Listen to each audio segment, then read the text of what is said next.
it was a early morning, and we ended up punching out through the waves. They had, I think, the 14-footer and the 16-footer, and us three guys were out there past the break, and we did a morning chant for the sunrise. And I don't know, like turning around, catching this tiny little wave that ended up doubling up on the inside into a full wave. And these Olo boards, these big ones, they're a different way to surf it. You don't just surf it putting on rail and like go for it. It's a way of like just capturing that energy in a way that keeps you like you're standing on water essentially for the longest amount of time. And this wave came right through, and I remember just like standing on this board that people from my lineage introduced surfing to the world in the same spot. And it was like really like, holy shit, like it was like energy maximum in that space and time, like a weird time warp thing. And that wave ended up, I went from straight, somehow it went into a side rail, and then I was directly facing like the sun. It was just a beautiful, beautiful moment for me that I think that's what those boards do for me. They just give me an experience that are unlike any other. Are you ready, boys? Start swimming.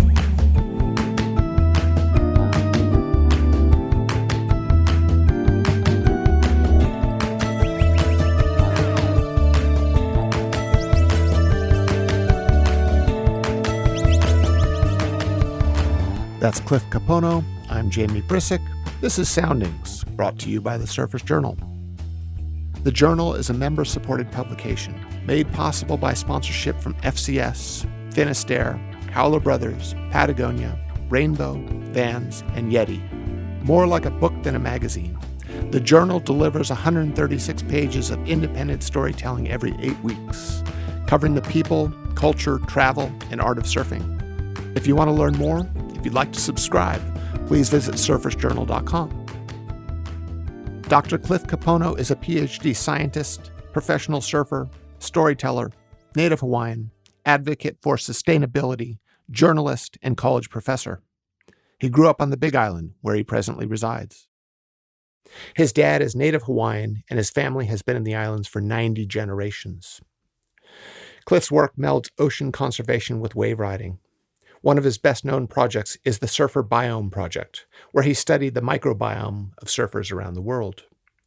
Cliff's an ambassador for Save the Waves Coalition and several other ocean conservation nonprofit organizations, as well as for-profit surfing brands. He was named Environmentalist of the Year at the Surf Industry Manufacturing Awards in 2023. He rides all manner of surf craft. He caught my attention with his fusing of long and shortboard moves on a mid-length. Welcome to the show, Cliff. Thank you, Jamie. Pleasure to be here. So, thinking about your many talents, if I were to meet you somewhere, we didn't know each other, and I said, "What do you do for a living?" What would your response be? I usually tell people that I surf and do science. Mm-hmm. And where did you go to college?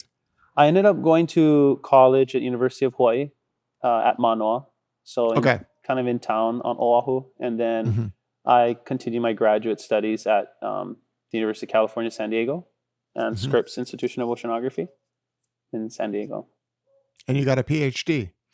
I did, yeah. Through many years of resistance, the school caved in and allowed me to get one. It's so great because I think when I talk about surfing and surfers, I often will say that it's such a all-encompassing passion that it usually sort of consumes the college years. And so many skilled surfers skipped out on college in various ways. But you managed to do the two. How did that work? Yeah, so I went to a boarding school, a Hawaiian boarding school for high school, and I was the only college, like I applied to colleges like the counselor said to do, and I didn't get in anywhere. And I wasn't really like a great surfer either in high school years. I was like playing catch up. My friends, they they did the, like, I not all my friends, a lot of us where I come from on the east side of Hawaii Island, we don't really have very much industries. We're like public servants, like ocean safety lifeguards, firefighters, nurses, doctors, and things like that. So like we don't really have an economy stimulated by tourism, or some would look at it as not the same opportunities across the other islands. So surfing was done by everyone, but not pursued professionally by many people.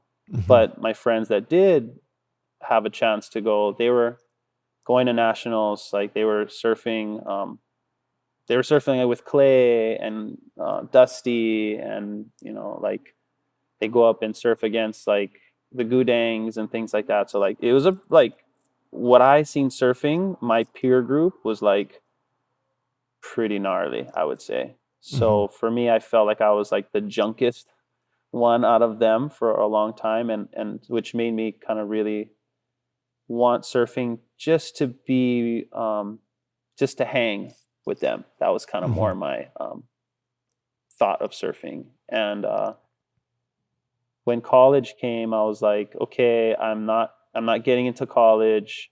Surfing could be something, but like it'll never be a career for me. So I was like, oh, lifeguard, fisherman, or maybe construction. And then right as I was like graduating high school, there was my grades weren't like terrible, but they're pretty bad. And I got into science. Like I just always loved science, and I did science fairs and stuff like that. And like I ended up getting like qualified for this like international science fair in Arizona, of all places. And I ended up, I guess, doing pretty good. Like it's kind of like maybe like the junior worlds or whatever for surfing. Like I ended up not winning or anything, but qualifying for my town. Like it was like a trip and everything. And like I was like the only Hawaiian in that whole. Me and this other guy, Kava, we were like the only Hawaiians. And Kava went on to like Dartmouth, Ivy League, and like crazy. And I remember going up to the conference or the event or whatever, the science fair, and everyone's like, where are you going? Everyone's going MIT, Stanford, Harvard. Like it was crazy. And I was like, I'm not going to college. And they're like, what are you doing here then? So they actually made like, there's like a Netflix video about this science fair. It's like a pretty big thing. And when I got into that, like my spring semester of high school, then the University of Hawaii kind of like looked at me and said, hey, you're Hawaiian. We will kind of like turn a blind eye to your SATs and grades and stuff. If you're into science, you can be the first Hawaiian scientist in the program at the college. So like, and we'll give you a tuition waiver. You'll go for free. Wow. So you moved to Oahu. Yeah. And did you live in Manoa, that area? Where did you live? Yeah, I lived in the dorms. Okay. Yeah. So like, it was pretty much like, surfing was still like the priority of everything I wanted to do. I wanted to surf. I wanted to get better. And it consumed a lot of my like day-to-day activities. The college was just a way for me to live, because it's like you get free dorm and you get some money for food. So I was like, in my mind, I was like, school was my job that I did so I could surf. Like, while all my other friends were like, I was seeing them, they were like making money, but they were like, they didn't have any time to surf. But where college was like kind of the secret recipe in my lifestyle, that I'd wake up in the morning at the dorms, 5 a.m. I'd every day get on my bike and bike down to Kaiser Bowls and surf Kaisers till like 7. And I'd be back on campus by 7:30, in class by 7:45, whatever, 8 o'clock, go to school till 11, straight back down to Kaisers or Bowls, surf, then come back, do some homework. And then for the 5 o'clock, 6 o'clock session, I was back. So I was surfing 3 times a day, riding my bike from the dorms. It took me 15-minute tops, like weaving through traffic on my little mongoose bike. Like I would beat guys that were trying to drive down there from classes, because there's like all the back roads, straight downhill shots. So for me, it was like the best. Free living, a little free food, surfing, and all I had to do was like make a grade point average. And wow. I like this so much. Kaiser's Bowl, we don't hear about that often. And when I was growing up, it was such a popular spot, and it was the spot in the summertime where Larry Bertelman, Buttons Kaluuya Kalani, Mark Lydell, it's Randall Kim, etc. All the sort of town and country locomotion guys and IPA guys and Ben himself would surf there, and it was such a hotbed of high performance. Like, so it's interesting because we think of, at least for me living in California, like I think of Hawaii, and if someone says Hawaii, it instantly implies big waves and challenging waves and big ocean reefs, etc. But in the generation that I grew up in, there was so much of this town ripping, and it was really like the most high performance surfing was happening there. Oh, I've seen my first rodeo flip there by Buttons. Like legit, like feet still on the board Rolos, like on the left at Kaiser's. And then there's this other guy, his name's JR, and he was kind of a terror. And anyone who knows Kaiser's from before, he was doing them too, kind of landing on his knees, like doing knee Rolos, and Buttons would come out and just get drained from the long shot all the way through the inside corner, and like Bobby Judd, and like just like so many people out there that would, like Uncle Mark Liddell, he was out there like still, like I think about that time, it was kind of like that last moment where the greats were still actively surfing on a level that really impressed. Like, I mean, it's still impressive, but there's that certain age, I feel, when they start focusing on some other things in their life where they were older for sure, but they still were like 8-packs and like stand-up barrels, and it just, like Uncle Ben, I remember I was actually out at All in One Bowls, venturing out from Kaiser's, and I was like, oh, Uncle, I don't know how to get a wave out here. Because at Kaiser's, I came in as, like, they used to call me and my Hawaiian friends at our boarding school the jellies, like, oh, the swarm of the jellies, because like we'd paddle out, but we were all scared of them and sat on the inside. Like, we kind of like knew our place, but they were like, oh, here's the jellies, and I was one of the jellies that just kind of stuck around, and I ended up, they've been giving me some waves. Like, really, like the Kaiser Bowl experience is like just one of just real inspiration. Like Davey Boy Gonzalez out there, just like, I don't know, it's to me, it was there's a lot of ex-cons too there that was their therapy, that was kind of their AA a lot of times. And you would hear these stories of them talking about in the pen and then out, and who's falling off the wagon and who's not, and who's good and who's bad. And at the end of the day, you're kind of like, these guys are gnarly.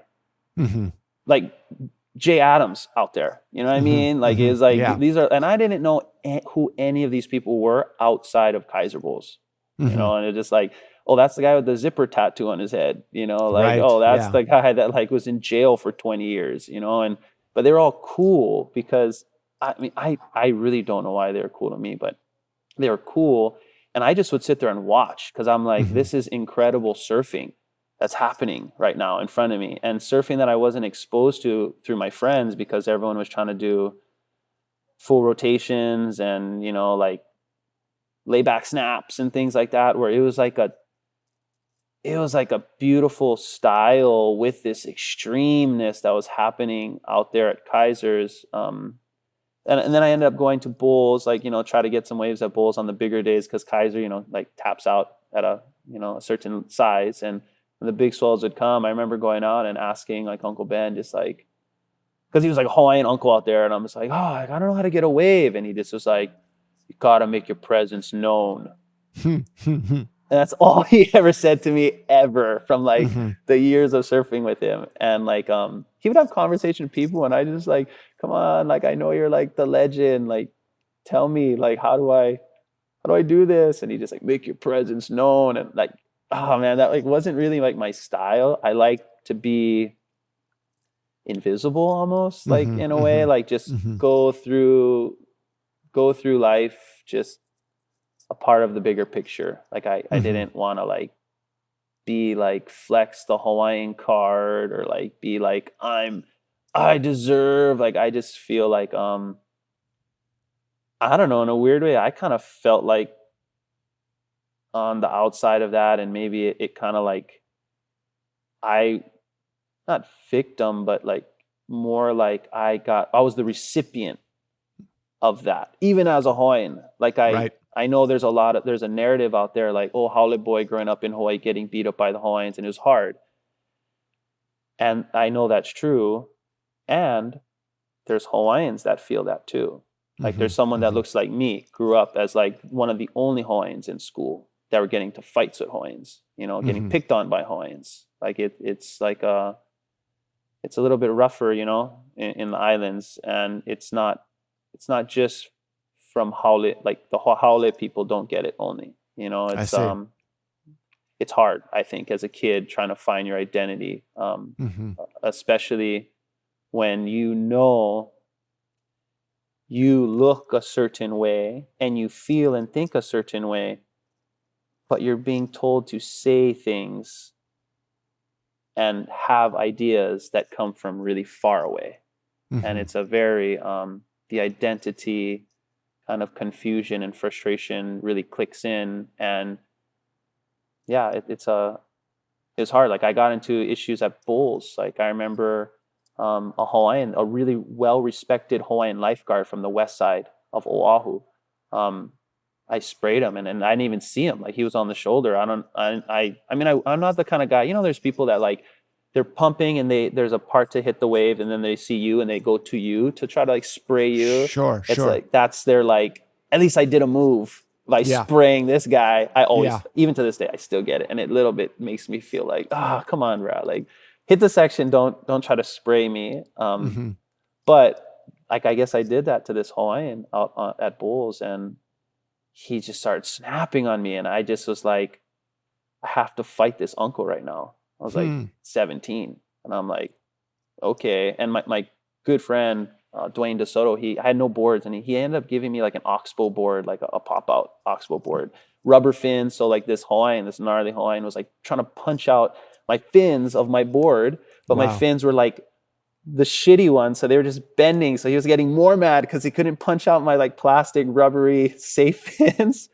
And he just is like, let's scrap. Like, and I just was like, fuck, okay. And then like, literally, like, I just was like, right before he like probably pounded me, I just told him, I was like, let's do this. You know, it just sucks that you picked the only Hawaiian out here to do this. And he just like I could see it kind of like shocked him a little bit. And he laughed and he just threw a fake thing. And I didn't flinch. And then he like laughed again and he paddled away. Wow. And like there's guarantee shit out of my pants like on that thing. It was kind of like I didn't want to fight this guy. And I wasn't really so much scared of it. I just was like just so bummed, you know, that like here we are amongst a pretty severe social and economic disparity in our islands. And we're like, this fucking 40-year-old is trying to fight a 17-year-old over a spray. Like, I don't know, just the whole system just like, or the situation just like really bummed me out a bit. And, you know, flash forward actually some years, and I see him on top of the mountain, and we are both standing in opposition to this 30-meter telescope that is being built on our sacred mountain. And, I don't even think he would remember me or this story probably. I was 17, so obviously when you're like 17, you remember everything in every situation surfing, and he probably doesn't at all. But I remember seeing him, and we were part of that same community, and then we just hugged each other, and he was like, it meant more for me than it meant to him, you know, in that moment. He probably didn't remember who I was or knew what, but I'm like, dude, you're the guy that almost pounded me at Bulls like 15 years ago or whatever, like 15 years ago. Yeah. And he just was like, oh, you're another Hawaiian guy. Thanks for being up here. We're together in this. And that's kind of just what I wanted. I just wanted that, like, dude, I just want to, like, I wanted you to be my uncle, and I just want to, like, surf good so you're, like, stoked on your nephew kind of thing, you know? And, yeah. That was kind of my college experience, I guess. No, it's so interesting. I think I first started going to Hawaii when I was 13, 14. I mean, pretty much my entire surfing life has been a trip once a year, let's say, to Hawaii. And I did town trips when I was younger and then the North Shore. But I made a lot of friends in Hawaii. And, you know, I came of age as in like my teen years were in the 80s. And there was, I lived in the Valley in Los Angeles. My surf break was Malibu. And as we were sort of finding like adolescence and chasing girls, etc., the kind of vibe here in LA was like get a really cool car, have a lot of flash, and find sort of like the hierarchy was like if you had money, if you had drugs at that time, there was a lot of cocaine. A lot of my friends became coke dealers. Those were like the things that carried status, and they got you laid at the end of the day. And then I would go spend time in Hawaii. And some with Hawaiian, like I would stay with Hawaiian families, but also many Haole families, but families that had lived there for a long time.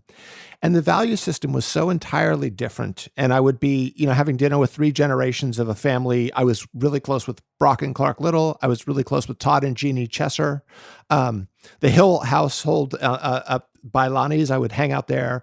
And I was exposed to this level of kind of respect and humility was valued. These were like the codes to survive that were, for me, so important. But it's interesting because there was always been that thing in the water where it can be very, very aggressive, And I remember watching, like, there would be scuffles in Hawaii, and they would be very nonverbal but very physical. Yeah. And then I would see the same version of that at Malibu, and there'd be no punches, but it'd be verbal jousting. Totally. And it would be like who could outwit one another. But they were so culturally different the way they were handled. Yeah, I wasn't because I went to boarding school on Oahu at Kamehameha School, so I was up on the hill, and my dad told me that I wasn't allowed to surf the North Shore, and he's like, you don't surf there. And I thought at first, like, he was like, oh, you can't surf because it's dangerous or whatever, but he let me surf West Side. That's what I was doing. And then I remember it was like my 10th grade year. It's like really late. That's when I first surfed the North Shore, and I surfed Pupukea. And then I ended up telling my dad, like, oh, Dad, like, I know you said not to, but I surf North Shore. And he was like quiet on the other line. I'm like, you still there, Dad? He's like, how was it? I was like, I remember it was Pupukea. It was like 3 foot, super backwashy, lumpy, terrible. It was like terrible Pupukea, probably the worst. Just mush burgers, barely breaking to hits the shore. I was like, oh, it was like 3 feet. I was like, Dad, so fun, like killer. And he was like, and what'd you do after you surfed? I was like, oh, I just came back to the dorms. And he's like, you didn't talk to anyone up there? I was like, no. He's like, okay, if you do it like that, you can surf North Shore. So wow. Like, it made it really clear that it wasn't the waves and stuff. He didn't want me hanging out with like the people up on the North Shore. But just to clarify for our listeners, your father's a surfer, yeah? Yeah, he grew up surfer. My dad, because he's seen the world at a very young age, and because he grew up, part of his upbringing in San Francisco, he's seen like this other world that not a lot of Hawaiians seen for his age. So he really leaned into that a lot. He's like, oh, you got to look at like Mickey Dora. You got to look at Yater, like these board, like Bing, like all these things that were happening along the Southern California coastline. So when he came back to Hawaii, he was one of the first adopters of a shorter board, and he'd surf out at Queens, Baby Queens and Waikiki, and they would tease him for it because it was like, oh, baby board. He'd tell me these stories like, oh, baby board. They would tease him, and he would be like, oh, you're like the Duke. So he's teasing where everyone's like the Duke, referent, like sacred. Don't talk. My dad was like calling old guys like, what Duke? Like as a joke, like you're like old and in the way, kind of thing. Like so a hood ornament kind of thing. Yeah, like my dad is there are Hawaiians like that who, if you get deep into the culture, like he was on Koho'olave, the island that was bombed for many years by the military, trying to protect it. While they were bombing it, these guys are on the island, telling him stop bombing this island. It's off of Maui, Koho'olave, and he was on the Hokulea, the Polynesian voyaging canoe that sails around the islands and the world to, celebrate Hawaiian identity and ways of knowing. So, yeah, my dad was very about Hawaiian culture, but he was also, and he was about, a broader global society and a broader connection. So he was the one that would tell me like what to do. Like he was really about kickouts. I remember growing up, he'd be like, killer kick out. That thing was killer. So, and it was like, if you threw the board one way and if your body went the other way and the board like went up in the air, like all you had to do is kind of get to this like critical position right before you fell. And that was like the best move. So when I was Wow. learning how to surf, he was like, killer kick out, nice fade. And all of us were like standing up. He's like, grab rail, nice, and he'd tell me all these moves like Quasimodo, yeah, like cheater fives. And he just was so into these like moves that seemingly like you're not doing anything. And when I start to land stuff, he's like, re-entry, yeah. Like he just was like, just so pumped. He was in the old school. Like we grew up watching, 5 Summer Stories, and of course Endless Summer, and Many Classic Moments, Hot Stuff, and all those things. Hearing you speak of your father and his comments on your surfing, I can see when I watch you surf, there's a respect or a honoring or an appreciation for the past. It seems, right? Like you ride a variety of boards. I'm curious about equipment. What are you buzzing on riding right now? Oh man, right now I'm really psyched on this Josh Hall Le Sliviar 1010 that Thomas Campbell, a good friend Thomas Campbell, kind of introduced me to, is these glider big boards. And like I knew what was going on, but I was always looking for the Hawaiian version of that. So like David Nuuhiwa was like a very big inspiration to me because he was up there kind of like doing the thing, Donald Takayama amongst the mix. But after becoming good friends with Thomas Campbell, he told me, he's like, what's your deal? And I'm just like, I'm just kind of like in about trying to expand my perspective on things beyond just the Hawaiian waters. And he's like, oh, you should check out this board by Josh Hall. And I'm like, oh, Josh Hall. And he's like, yeah. And I was like, oh yeah, Josh. Like I knew who he was around San Diego. I knew what he did. And I knew he was lineage of, the Skip Fry, Christensen sort of deal down there in San Diego. So I was like, yeah, but he's pretty young. Like Josh is a young dude, and I'm kind of like, I don't know, like how, like Skip Fry's got like how many boards under his belt? How much does Josh have under his belt? Not to disrespect him anyway. He's an incredible shaper, but there's so many. Like Thomas was saying, like, dude, check out this board. Like this particular board is something that I think you could really get into. So I ended up ordering one from Josh. Took a while, got it. Ended up breaking on my first session in half. Super bummed. But then I got it fixed, and then he ended up talking to Josh, and Josh was super cool. He's like, you know what, Cliff, like I think that was a defect in something. Let's get you another one. He sent out another one, and this 1010 model that Thomas and Josh came up with, I'm like looking at it now, it's so fun, even though you're not really doing anything really on it. For me, that feeling of going fast and engaging of the rail completely, it feels like I would imagine maybe with like snowboarding. It can be for people who really know how to do it. It's like you're constantly on that edge, and you're constantly on that rail. And why I like that feeling is because I feel when I'm on my rail on the board, it's like the most amount of energy that I'm like connecting with on top of the wave. Yeah. And that energy that's like elevates my feeling of being a part of the ocean when I can feel the energy, whether it's a tiny wave or a little taller wave. That to me is that what I more so than like barrels and airs and stoke and adrenaline. For me, it's the connection. And with this one glider, I feel connected from when I take off to when I kick out, and I can have that feeling across multiple size waves and across an extended moment in time.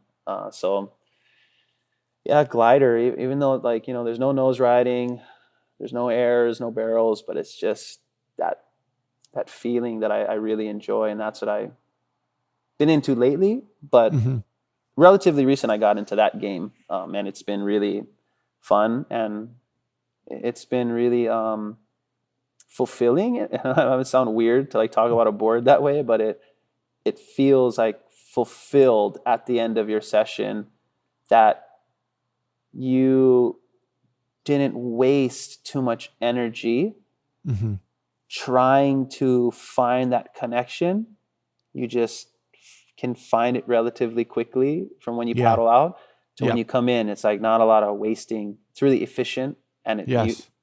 there's a fulfillment and then a gratitude for that. And I like that. I've seen clips of you riding, and I might mispronounce, but the alayas. How do I say? So there are Hawaiians who call it the ala'i'a. Mhm. There's people called alaya, and then some people call it the alea, which that's a different version of it. But to me, I try to just give people benefit of the doubt and know the intention is there. I call it an alaya for most people. With people that recognize the Hawaiian version of it, I say ala'i'a. Okay. Similar to what you were just saying about the Josh Hall gliders, there's a similar thing with how do I say, like there are boards that, to my mind, there are different designs that or there are specific designs that are unforgiving, but what they give you, they give a lot. So you get these sort of concentrated moments. And I think of the alaia as being something like this. Yeah. Yeah, no, definitely. And those boards, for me, I rode them for a while, but I didn't really try to film myself riding them or anything like that. There's a part of like sacredness in it that I didn't want to like commodify, I've been privileged to like work with like Oahu stone and shape these things from like trees and stuff, and like just riding like certain types of woods that are really rare. They're endangered species that we don't really cut down anymore, and I've been gifted the ability to ride these things, and like it just it's like so cool, and I appreciate it so much that I didn't want to be like, oh, then this is like the Alaya guy, like super cool and alternative. Like I just didn't want to do that. And then I got to a point where I was like, you know what, if you enjoy it, Cliff, ride them how you want to ride them. And my really, really close friend, Brandon Nahuna, he shapes them. And he started just saying like, hey, I got you a board. And two, like there's a moment where I was like riding those when I didn't have boards. And then I started getting all these boards. And then I was like, now I'm like, oh, like all these boards, like, 6.0s and stuff. And now I can taste all the food at the buffet now. And I kind of felt like maybe I stopped eating my vegetables a little bit, and then when I got back on the Alaia train, it just kind of came full force. Like I started riding the Alaia. I got given opportunities to ride kiko'os, which are like the guns. And it was like a few years ago now, but I got a call from a good friend, Kyle Boothman, incredible surfer, filmmaker from up in Santa Cruz. He's like, hey, Cliff, we're going to make this film about the first Hawaiians coming to Santa Cruz and showing surfing to the world. And we're going to like recreate this scene where they're surfing at the San Lorenzo River mouth up in Santa Cruz, California, late 1800s. And I'm like, oh, dude, yeah, I'm down. So Bob Pearson shaped these replicates of the original Olo boards, which are like the 14, 16 footers out of redwood. And they're up there in the Santa Cruz Surfing Museum. But Bob was like, yeah, fuck, take it, have fun. And I was like, okay, like it sounded all like in my mind, this is a super insane experience. It was a recreation. It's like, you got to wear the traditional like singlet deal. I was like, okay, cool. We're shooting in March. And it's like so cold. Like it was like freezing water. We get up there and we're at, we surf cowls kind of inside of Steamer Lane up there in Santa Cruz for first couple. And it was like the board I rode, they gave me I think it was the 18 footer. And like this thing was like 200 something pounds. It was like, we needed three of us it was me, Noi Ko'ulukukui from Santa Cruz, and Chad Jackson from Central California. So we went up there to Santa Cruz, we were surfing, and it was like so hard to even just paddle on it through the cold. And like, it's just like this boat, like some people's boats are 18 feet, So I'm like paddling this like piece of redwood, and it was hard for me to kind of get a wave. And then we came in, like, okay, we're gonna try tomorrow at the river mouth, because that's the spot where we're gonna surf it. And I remember all that difficulty of getting out through the shore break. And it was a early morning and we ended up punching out through the waves. They had, I think, the 14-footer and the 16-footer, and us three guys were out there past the break, and we did a morning chant for the sunrise. And then, I don't know, like turning around, catching this tiny little wave that ended up doubling up on the inside into a full wave. And it, these Olo boards, these big ones, they're a different way to surf it. You don't just surf it putting on rail and like go for it. It's a way of like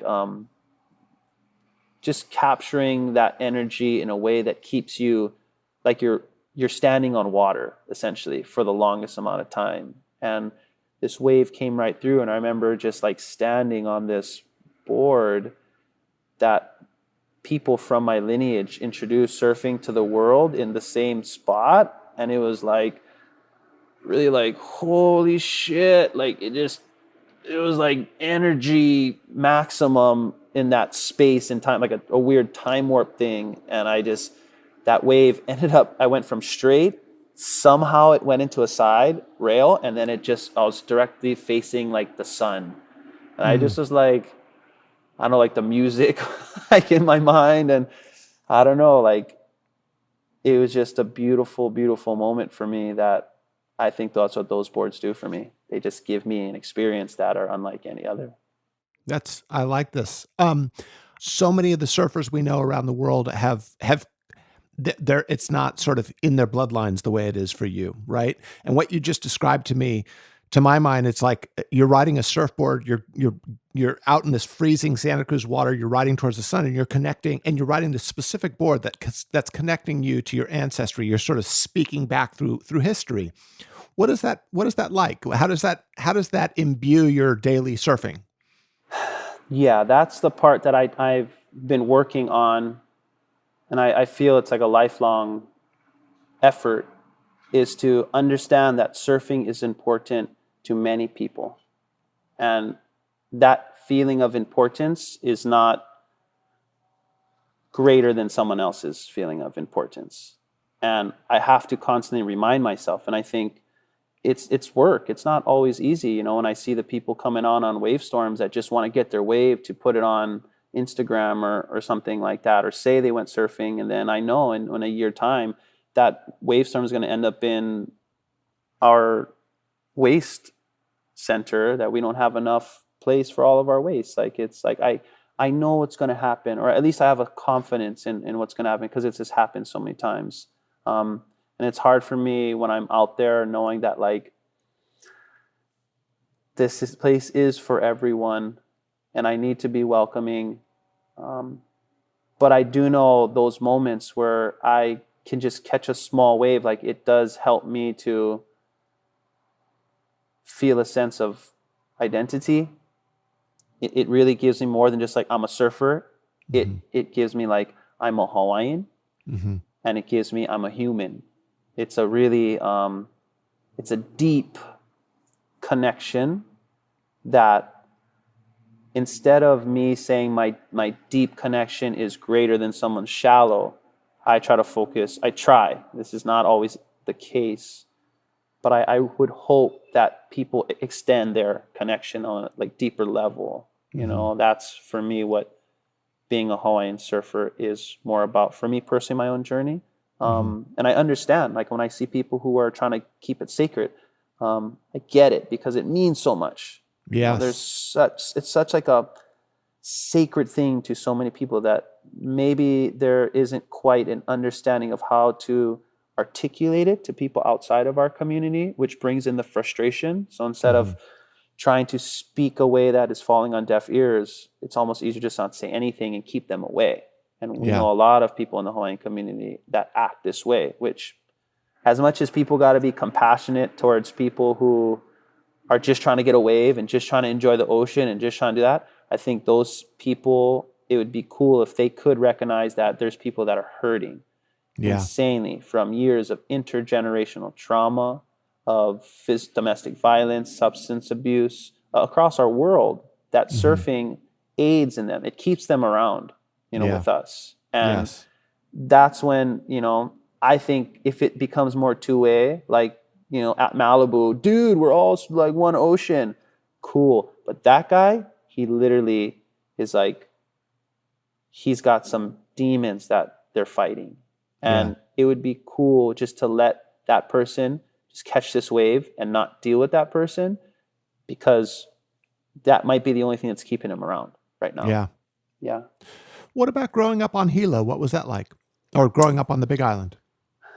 Yeah, I mean, like there's not really it feels a bit back in time, I would say, especially Hilo from the rest of the islands. And it's amazing. It's amazing that there's so many incredible water people here. And the stories are still celebrated about their accomplishments and their connections, both in land and the sea. So like you can be as good as,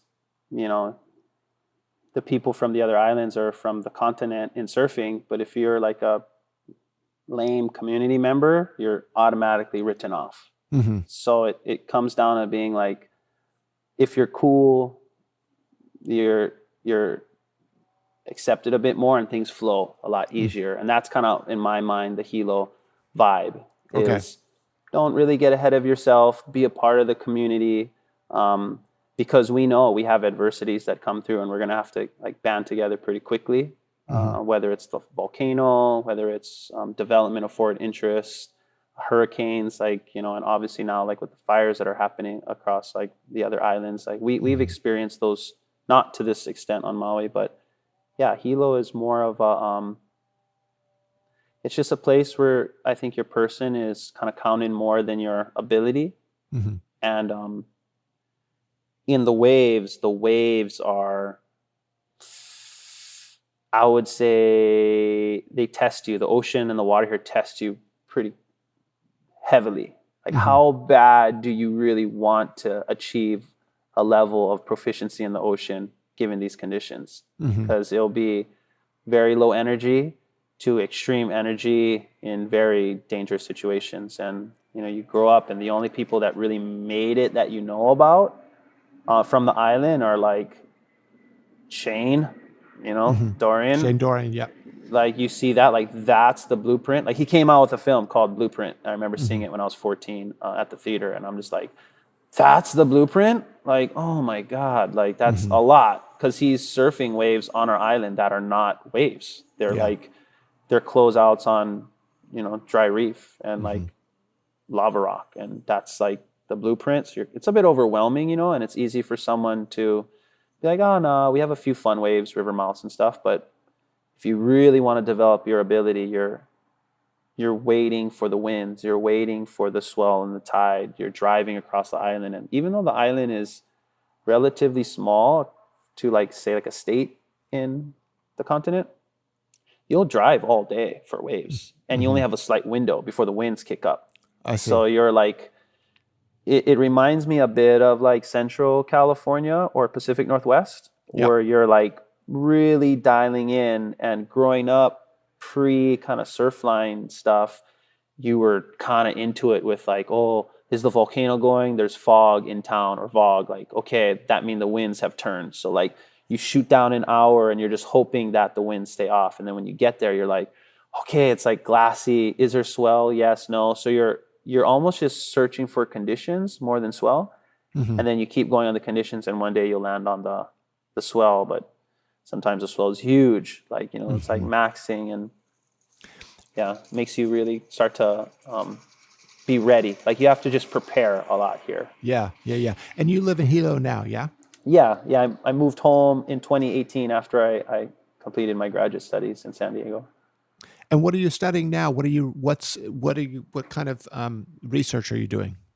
So right now I'm looking at coral reef. I do a lot of coral reef studies, looking at how they're resilient, how coral reef help humans.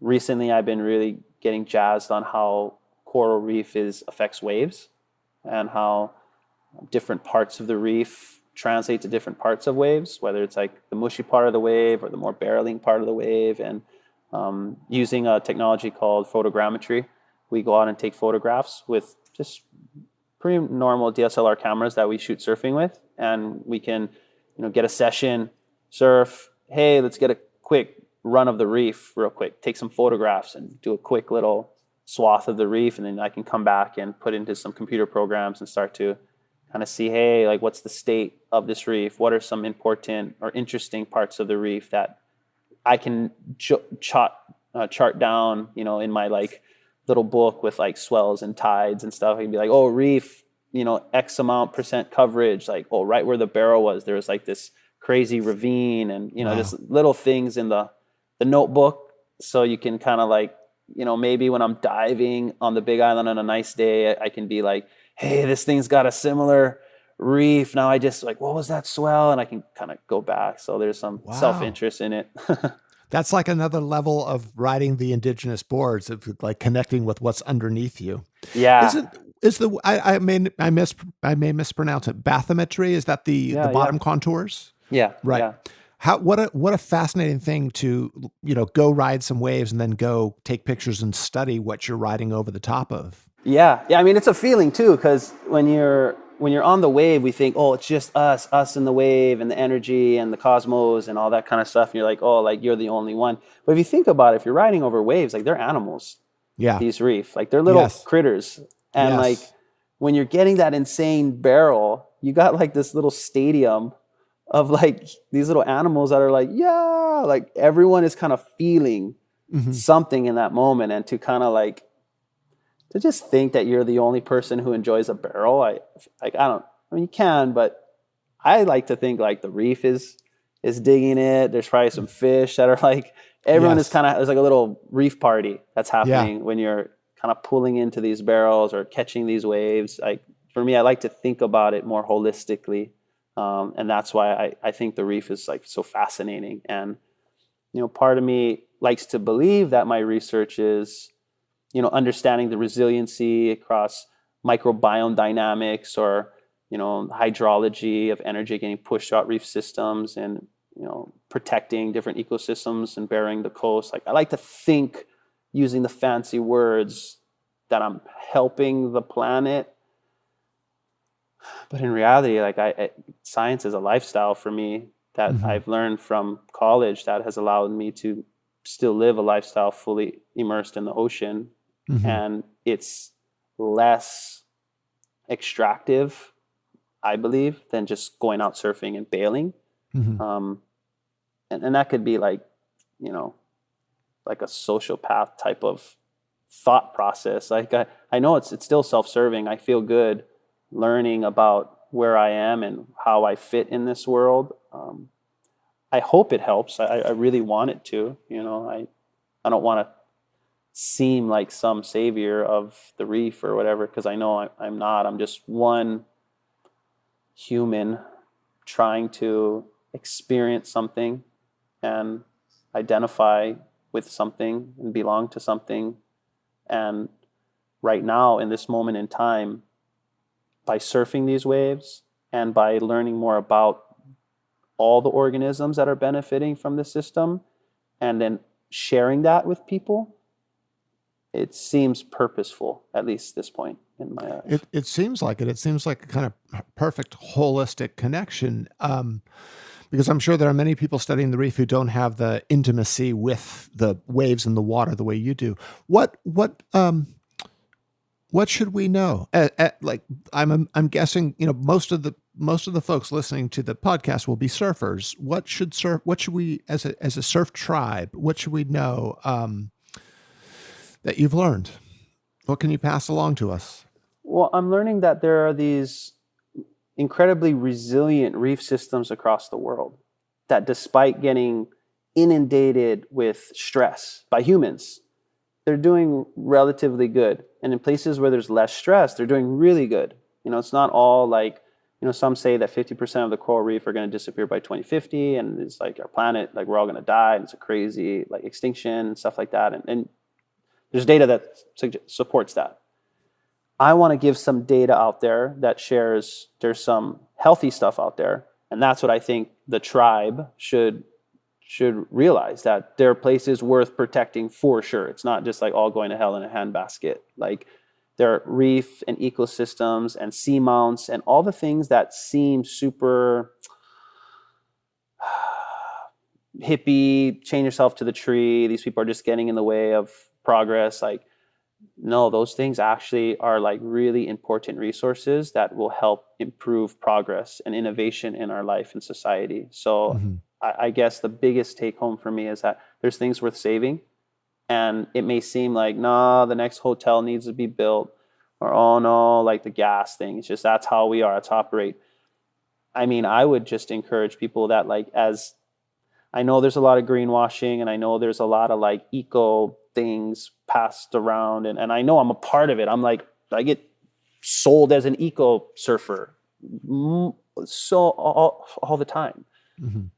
And I recognize there's a lot of shortcomings right now within that space. And I don't want people to just blindly believe that by not drinking a straw, you're saving the planet. It's more about, though, engaging in that sort of thinking, I think is going to spark a different sort of action and behavior that is really going to make a difference. Because we're going to need the people who, the same person who's flicking the cigarette at the beach, if that person can adopt the idea that there's a bigger situation going on and the planet can benefit from just not flicking that on the beach, that's going to translate into something else. You know, that once the relationship of the planet in stewardship, that may not even be for the planet. That might be like, hey man, like, I don't know, like I'm all about like not doing plastic or whatever, but that feeling of like taking care, that translated to my neighbor. And now I'm going to try to be a better neighbor. I'm going to try to better, you know, environmental steward. I'm going to try to be a better, you know, educator. I'm going to try to be a better friend. Like, there's so much more that can, it's like caring about the earth is the gateway drug to enhancing your, your mental health, I feel. Yeah. You know, like there's something there that I don't know how, like there's studies being done, Eastleigh Britton, and Jay Nichols, like they're throwing out these thoughts of like, hey, how does the ocean and these things, the environment, help your mental health? And it's like, it's real. Like there's evidence that supports the hurt that we have as humans, because like hurt people hurt people, like, and hurt things, and they don't, you know, healthier people will make healthier decisions. And I'm all about more of that type of I know it seems pie in the sky and maybe like hippie-ish, but I'm trying to make it not seem that way, because I've seen the hardest dudes and women that have gone through some really terrible, terrible things that our society do to humans. It's like some really sad, traumatic things that these people have experienced. And the ocean does something for them. Yes. Like it has this power. And it's easy to think to connect to that power when you have heavy trauma. Yeah.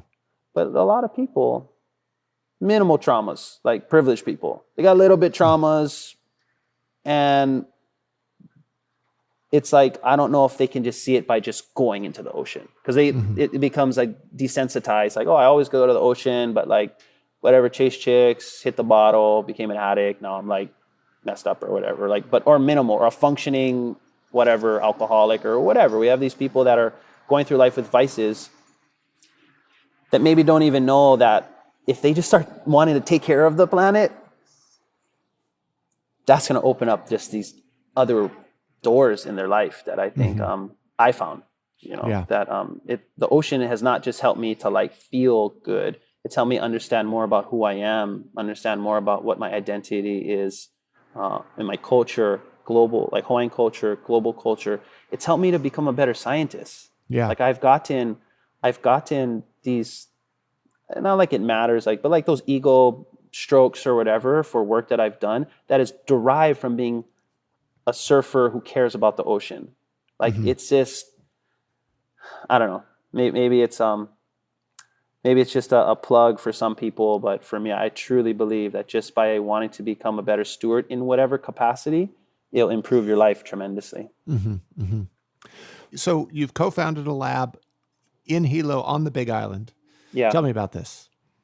The Mega Lab is a place, it's a research group, an indigenous-based research group that looks at developing new ocean technology and giving it to people who need it the most. So basically, we're just a bunch of nerds who surf, skate, sail, and we're trying to create equipment and technology and expressions of science to protect the ocean. And then we're just making videos on it. We're putting on events, like we're throwing parties.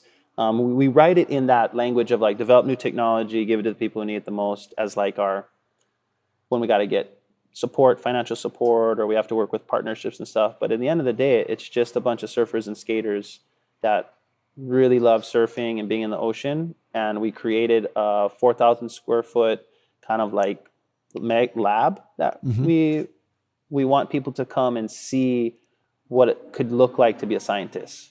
Wow. Because it's so stuffy, really where science is at right now. I know it all too well, lab coat, calculator, glasses and things like that, which is cool. Like that, if you want that one, go for it. But we want to show that there's like people that get supported to travel to the like best waves around the world. If you care about those waves, like it's shifting a new narrative of what it means to be a scientist, how they look, how they feel, how they act, and things like that. So that's what the Mega Lab is, and it's located in downtown Hilo, like right where I'm from. It's right above the Ocean Discovery Center. So we have a museum downstairs with like an aquarium, and we work with NOAA and the Ocean Discovery Center down there. We're a partner. And we're upstairs in a 4,000 square foot penthouse zone. And we overlook the bay. And it's like how we created it was I asked a good friend, Billy Wickens, who builds out a lot of the June Shine places. And he's building out now stuff from like Noon Lodge and some other bars and retail spaces. But him and Kahana Kalama in San Diego in like 2011 or 2012 started Aloha Beach Club or Aloha Sunday, and they made these retail stores. And I was like, dude, I want you to make our lab where we do our science look like a boutique or like a surf shop or something like that. So in our lab, we have like these screens that we're playing surfing on all the time. We have an art wall. We have a stage, like 24-foot ceilings. We got a bar. We got a tap for our kegs, and then we got our boards in here. It's like I really wanted to create a space that looked like Patagonia meets Google Office sort of thing, and have that as like, if you become a scientist, this is where you could quote unquote work every day. Wow, that's so cool. And that's where you are now. Yeah, that's where I'm at now. This is the zone over here. And so I'm looking at you on a screen, but if you look beyond your screen, are you looking out to the ocean? Yeah, beyond there's a killer left that's right in the bay that we surf. Wow. And it's to me, this is what, and the Mega Lab is an idea that we want to really push. It's also like a brand that I'm trying to push to. So it's in my mind, like I was just on the North Shore with people, and I hear the boys talking about their companies like Former, and they got these like bodyboard companies coming out of Australia and stuff, and all these like really cool surfer owned brands. And I'm kind of like, hey, like I got this brand too. Yeah. Like, what are you selling? And I'm like, knowledge. Yeah. They're like, what? I was like, yeah, you got to buy anything. You just got to pay attention. And there's like, I know some of them are like, what are you talking about? But no, but it's so great, Cliff, because I was thinking, even if your thing is not science, what you are facilitating and promoting is intellectual curiosity. And I think surfing can be so non-intellectual. And maybe that's one of its strong suits, is like, we just have so much damn fun that being curious in the world is not, where's the next, what time's low tide is like the question. Yeah. But seeing what you're doing is really cool because it's promoting, science, but also just being curious. Yeah. Yeah, I think we just want to cater to, there are like, again, I'm not trying to get every surfer in on this thing. I understand everyone has different interests, and that's cool. We need all of that. But there are intellectual surfers out there. Yeah. There are, and I've learned that, surfing blacks a lot in, San Diego. And I would say there's a lot of people that actually do appreciate a bit of history and story within, their consumption. And yes. I'm trying to provide that for science. It's great work, Cliff. Next time I come to Hawaii, I'm looking you up. Please. No, you have a place to stay, and, we can party at the Mega Lab. Thank you. Great chatting, loads of fun, and hope to see you again soon. Same. Mahalo, Jamie.